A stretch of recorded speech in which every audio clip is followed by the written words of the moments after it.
ఉమ్మడి ప్రకాశం జిల్లా కందుకూరులో వివాహిత దారుణ హత్యకు గురైన సంఘటన చోటు చేసుకుంది. కందుకూరు పట్టణం గాయత్రి నగర్కు చెందిన మహిళ సోమవారం హత్యకు గురైంది. గాయత్రి నగర్లో వనజాక్షి బ్యూటీ పార్లర్ నడుపుతుంది.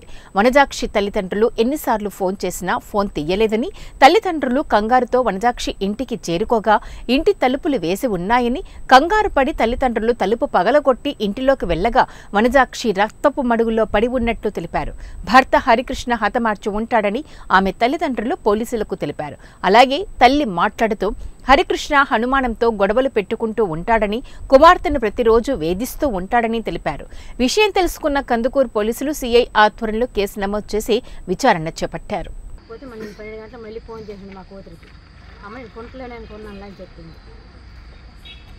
మరి మాట్లాడలేదు. ఇంకా అక్కడి నుంచి ఫోను స్విచ్ ఆఫ్ అని వచ్చింది. వీడి ఫోన్ చేస్తే వీడి ఫోన్ స్విచ్ ఆఫ్ అనే వస్తుంది, ఆడి ఫోన్ దానికి చేస్తే దానికి స్విచ్ ఆఫ్ అనే వస్తుంది. ఇద్దరు ఫోన్లు స్విచ్ ఆఫ్ అనే వచ్చినాయి. మరి ఫోన్లు ఎత్తలేదు. 6 గంటల దాకా మేము అన్నం తినేసి మేము మొగులు కర మన పిల్లలకి నిద్రపుచ్చినాను, నేను నిద్రపోయినాను, మా ఆయన నిద్రపోయినాడు.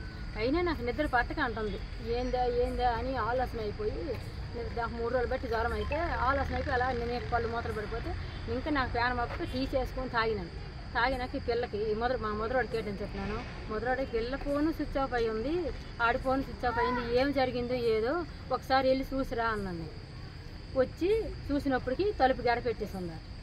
తలుపు గడ పెట్టేసి ఉన్నప్పుడు ఈ మనిషి తలుపు గడ తీసినప్పటికి ఈ పిల్ల ఇలాగ ఈ జుత్తు ఇలాగ మిరపోసుకొని ఇలాగ ఉంది.